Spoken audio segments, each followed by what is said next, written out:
Hello everyone, मैं पिंकेश कुमार आपको बहुत स्वागत करता हूं। आज मैं आप बताने जा रहा हूं नंबर सिस्टम और नंबर सिस्टम में बेसिक आज बताऊंगा। तो चलिए नंबर सिस्टम में शुरू करते हैं। सबसे पहले आता है परमेय संख्या।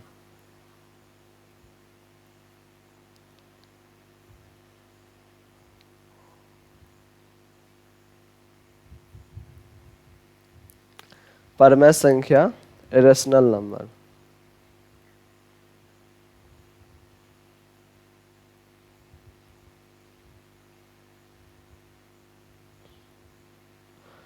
परमेय संख्या होती है वो संख्या जिसको हम p बटा क्यू के रूप में लिख सकते हैं, दर्शा सकते हैं, जहाँ q is equal to not zero होना चाहिए। ध्यान रहेगा आपको। परमेय संख्या वो संख्या होती है जिसको हम p बटा क्यू के रूप में लिख सकते हैं। q बराबर जीरो नहीं होना चाहिए, तो उसे क्या कह देंगे? परमेय संख्या। क्लियर? अब जैसे 3 क्या है? परमेय संख्या है। 2 क्या है? परमेय संख्या है। 8 क्या है? परमेय संख्या है। 2/3 क्या है? परमेय संख्या है। ये सब के सब क्या है? परमेय संख्या है। आपसे एक प्रश्न पूछा जाएगा। प्रश्न ये है, प्रश्न कि शून्य एक परमेय संख्या है। परमेय संख्या है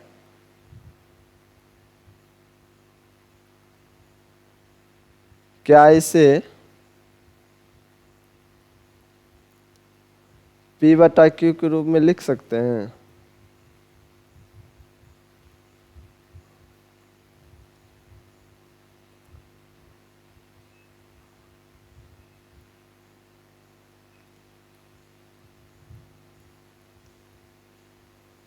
तो इसका आपको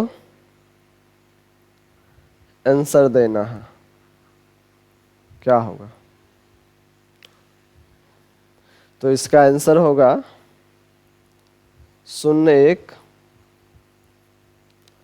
परमेय संख्या है।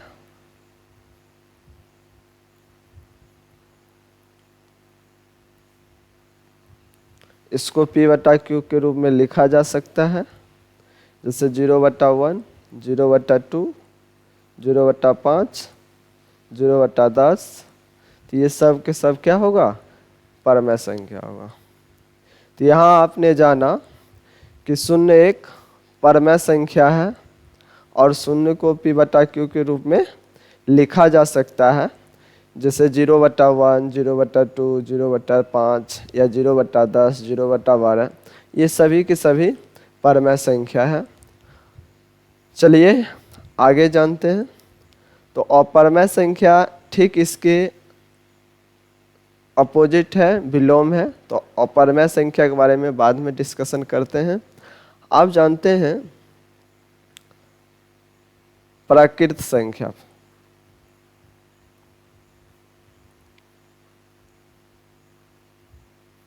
प्राकृत संख्या क्या होता है? नेचुरल नंबर, NATURAL होता है नेचुरल नंबर। तो नेचुरल नंबर क्या होता है इसके बारे में जानते हैं। तो नेचुरल नंबर होता है कि जिस संख्या से किसी वस्तु की गिनती की जाती है, जिस संख्या से किसी वस्तु की गिनती की जाती है उसी को क्या कहते हैं? Natural number. अब यहाँ हम जब गिनती करते हैं तो क्या से शुरू करते हैं? 1 से। 1 2, जैसे एक कुर्सी है तो 1 गो, 2 गो, 3 गो, 4 गो, इस तरह से पढ़ते हैं, इस तरह से गिनते हैं। तो गिनती की संख्या को क्या कहेंगे? प्राकृत संख्या। गिनती की संख्या को क्या कहेंगे? प्राकृत संख्या। और जैसे आप 1 2 3 4 इस तरह से बढ़ते जाएगा। तो ये हो गया गिनती की संख्या को क्या कहेंगे, प्राकृत संख्या कहेंगे। अब दूसरी बात आता है प्राकृत संख्या, सॉरी पूर्ण संख्या।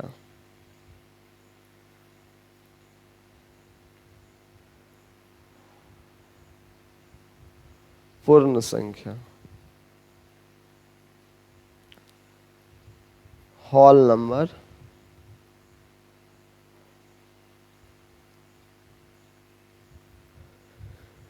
तो पूर्ण संख्या क्या होती है, यहाँ आप समझिए एग्जाम्पल से, जैसे 1 2 3 4 इस तरह से बढ़ते जा रहा है। ये तो हो गया क्या, प्राकृत संख्या, नेचुरल नंबर हो गया। यदि हम नेचुरल नंबर के पहले शून्य शामिल कर देते हैं तो वो हो जाता है पूर्ण संख्या। क्लियर।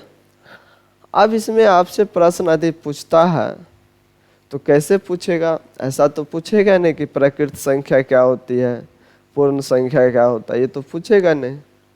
इसमें तो आपको इसका प्रश्न बनेगा, आपसे पूछा जाएगा क्या एक प्राकृत संख्या सबसे छोटी है या सबसे छोटी प्राकृत संख्या कौन है, तो 1 है।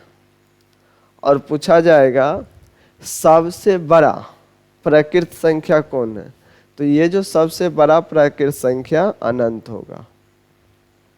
यहाँ प्रश्न पूछा जाएगा कि क्या पूर्ण संख्या, सबसे छोटी पूर्ण संख्या कौन है, तो सबसे छोटी जो पूर्ण संख्या होगा वो होगा आपका 0। और सबसे बड़ा पूर्ण संख्या पूछता है तो क्या हो जाएगा, क्या हो जाएगा बताइए, अनंत हो जाएगा। अब यहाँ पे एक सवाल और बना, यहाँ आप सही से समझिए। प्रश्न आपसे ऐसे पूछेगा कि सभी प्राकृत संख्या पूर्ण संख्या होती है, यहाँ देखिए सभी प्राकृत संख्या पूर्ण संख्या होती है, ये प्रश्न है। यहाँ बात कर लेते हैं। प्रश्न ये कहा कि सभी प्राकृत संख्या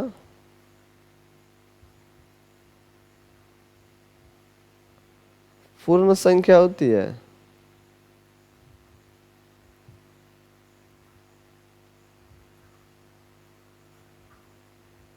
ये बताएं।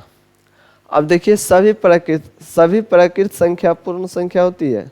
पहले हम पूर्ण संख्या होती है पहले ये लिखते हैं।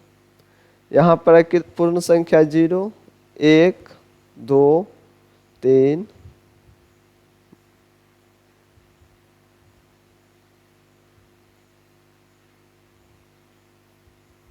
4 इस तरह से बढ़ते जाएगा। यहाँ समझिए प्राकृत संख्या ये हुआ और पूर्ण संख्या ये है, तो सभी प्राकृत संख्या, ये सभी प्राकृत संख्या क्या होगा, पूर्ण संख्या होती है। ध्यान में रहेगा। तो ये हो जाएगा हाँ होती है, सभी प्राकृत संख्या एक पूर्ण संख्या होती है। अब कहेगा सभी पूर्ण संख्या प्राकृत संख्या होती है, तो नहीं। यदि ऐसा प्रश्न आया कहेगा सभी पूर्ण संख्या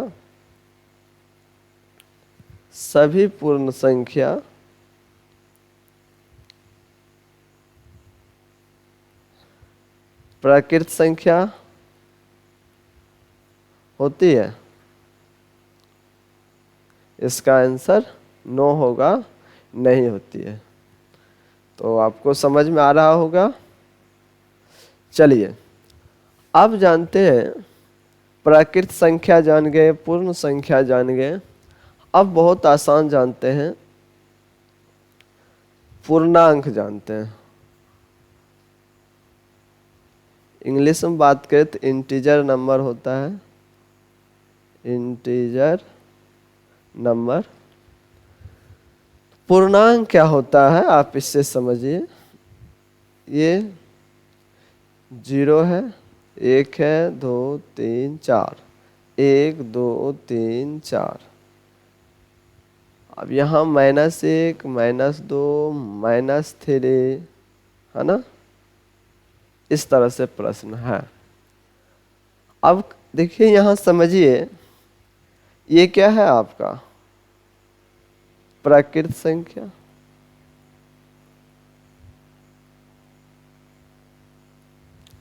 या हम यहाँ से यदि इसको ऐड करें यहाँ से यहाँ तक, मतलब 0 1 2 3, इसको ऐड करते हैं, तब ये हो जाएगा क्या, पूर्ण संख्या।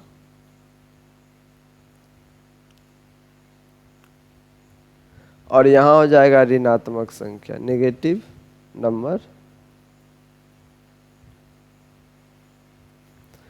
अब पूर्णांक का डिफिनेशन क्या बनेगा? पूर्णांक का डिफिनेशन बनेगा कि पूर्ण संख्या और ऋणात्मक संख्या,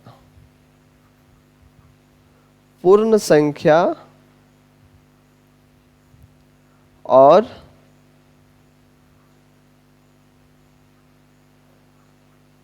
ऋणात्मक संख्या के समूह, ग्रुप को क्या कहेंगे, पूर्ण संख्या कहेंगे, सॉरी पूर्णांक संख्या कहेंगे। क्लियर? तो ये आपको समझ में आया। अब आपसे प्रश्न कैसे बनेगा ये जानते हैं। अब देखिए ऐसे भी आप इसका डिफिनेशन, बहुत सारे तरह से डिफिनेशन इसका हो सकता है, तो डिफिनेशन मायने नहीं रखता है। आप इस पे देखिए सवाल क्या पूछा जाएगा। सवाल पूछा जाएगा -2 और -5 में कौन बड़ा है? तो दोस्तों कौन है, -2 बड़ा है, -2 बड़ा है। ठीक है, ध्यान रहेगा, -2 बड़ा होगा।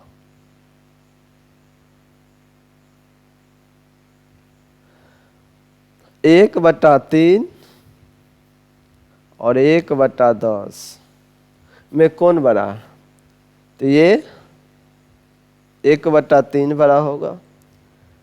आशा करता हूँ कि आपको ये समझ में आता होगा। यदि आपको समझ में नहीं आता है तो कोई बात नहीं, आगे हम लोग इस पे डिस्कशन करेंगे।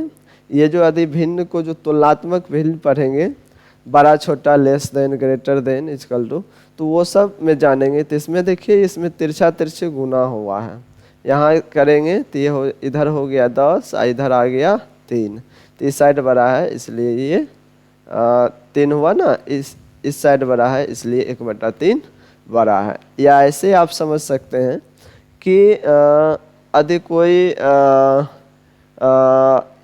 1 किलो मिठाई है, उसमें 3 गो को बांटना है, और यहाँ 1 किलो मिठाई है और इसमें 10 गो को बांटना है, तो ज़्यादा हिस्सा किसको मिलेगा? तो जिस तरफ 1 को 3 भाग में बांटेंगे तो ज़्यादा हिस्सा मिलेगा, और 1 को 10 भाग में बांटेंगे तो कम हिस्सा मिलेगा। राइट? अब हम लोग डिस्कशन करते हैं सम संख्या और विषम संख्या और भाज्य संख्या और अभाज्य संख्या। तो सबसे पहले सम संख्या। सम संख्या को हिंदी में बोलते हैं इवन नंबर।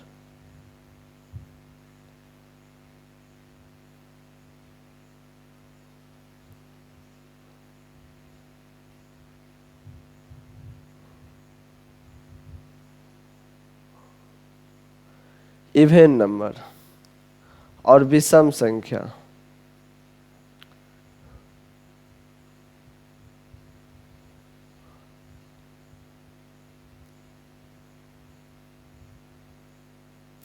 विषम संख्या को इंग्लिश में बोलते हैं ऑड नंबर। ठीक है, अब देखिए समझते हैं कि सम संख्या क्या है, विषम संख्या क्या है। तो सम संख्या है जो संख्या 2 से पूरा कट जाए। जैसे यहाँ आप एग्जाम्पल 2 4 6 8 12 16 इस तरह से बढ़ते जाएगा। तो सम संख्या वैसी संख्या है जो 2 से पूर्णतः कट जाए, जो 2 से पूर्णतः कट जाए, वो क्या कहलाएगा? सम संख्या। अब जो सम संख्या में जो बच गया, जैसे 1, 3, 5, 7, 9, ये सब जो हो जाएगा आपका विषम संख्या हो जाएगा, राइट। अब आपसे इसमें प्रश्न रहा कि प्रश्न क्या बनेगा, तो इसमें प्रश्न बनता है, पूछेगा सबसे छोटी सम संख्या 2, सबसे बड़ी सम संख्या अनंत। अब इसमें पूछा जाएगा सबसे छोटी विषम संख्या 1, सबसे बड़ी विषम संख्या, तो क्या होगा? अनंत होगा।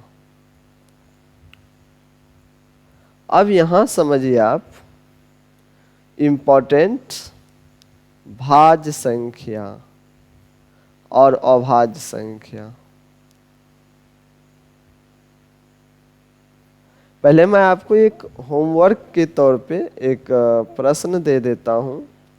आपका प्रश्न है, प्रश्न आप लिख लीजिए और बना लीजिएगा। 1 से 50 तक, ठीक है, का स्क्वायर देख लीजिएगा, है ना। प्रश्न पूछा जाता है तो इसलिए ध्यान में रखिएगा। तो सम संख्या विषम संख्या हो गया। अब हम बात करते हैं, विषम संख्या भी जान गए जिसमें 2 से पूर्णतः भाग न लगे। अब एक आता है भाज्य संख्या।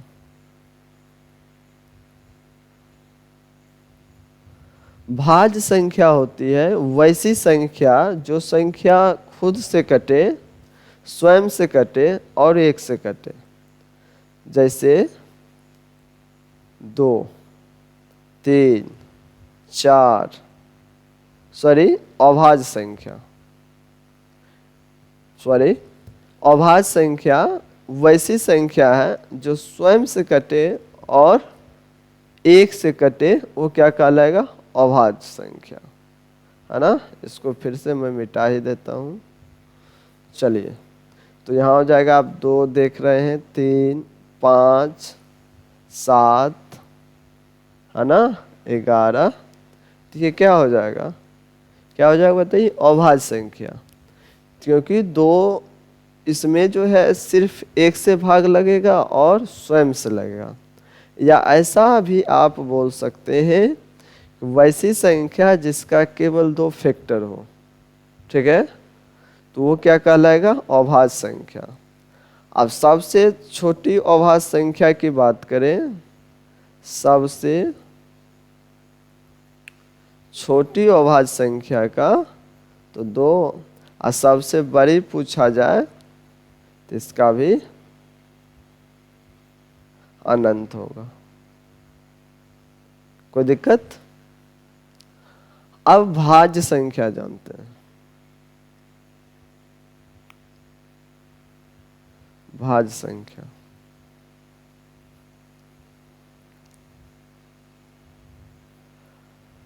भाज्य संख्या होती है वैसी संख्या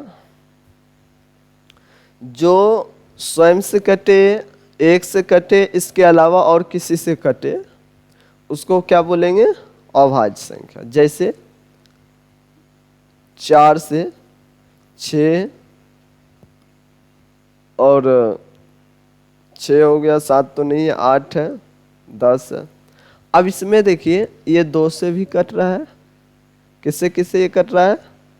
इसमें 2 से ये पूरा पूरा कट रहा है, 4 से भी पूरा पूरा कट रहा है, ठीक है, और 1 से भी पूरा पूरा कट रहा है। तो ये जो 4 है एक भाज्य संख्या है। उसी तरह से 6 भी भाज्य संख्या है, 8 भी भाज्य संख्या है, राइट। अब यहाँ समझिए, ऐसे भी इसका डेफिनेशन दे सकते हैं, जो संख्या एक स्वयं या अन्य से भी पूर्णतः कट जाए, वो क्या कहलाएगा? भाज्य संख्या कहलाएगा, राइट। अब भाज्य संख्या, सबसे छोटी भाज्य संख्या 4 हो गया और सबसे बड़ी भाज्य संख्या अनंत हो जाएगा। अब यहाँ जो प्रश्न है आपका कि सबसे बड़ी, एक से 50 तक में आपको बताना है कि कितने अभाज्य संख्या है और कितने भाज्य संख्या है, और 1 से 100 तक भी, 1 से 100 तक आपको बताना है कितने भाज्य संख्या है, कितने अभाज्य संख्या है। दोस्तों, आशा करता हूँ ये वीडियो आपको अच्छा लगा होगा। यदि आप ये जानते हैं तो बहुत अच्छी बात है, यदि जो नहीं जानते उसको थोड़ा शेयर कर दीजिए। धन्यवाद।